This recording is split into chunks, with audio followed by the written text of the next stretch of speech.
আমরা ওই নিচটা দিয়ে আসলাম না, ওই নিচটা দিয়ে আসলাম। দেখ আমাদের ওই জায়গাটা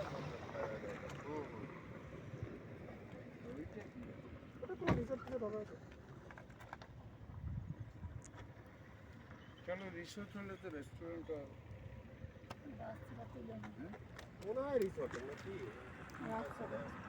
রিসোর্ট হয় না আবার পুলিশদের টাকার আঁকড়া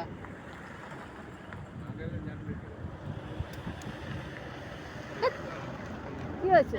তবে অনেক সুরক্ষিত মৌরি নাও, জায়গাটা পাই পেতে চলে লজেন্স দেবো?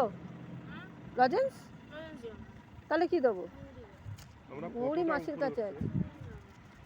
কয়েকটা পাহাড় বের করে আসছে ওইটা এটা এটা তিনখানা পাহাড় পার করে টান দেখছি তো ওই এই দেখো পুকুরের পায়ের ছাপ। এইদিকে ওই এই পাহাড়ে ওই পাশে একটা অদ্ভুত চাট। আর কেউ চাটবো কেন? তুই তাই তো বলছিস। পুকুরের পায়ের ছাপ। এখান থেকে দেখ আমরা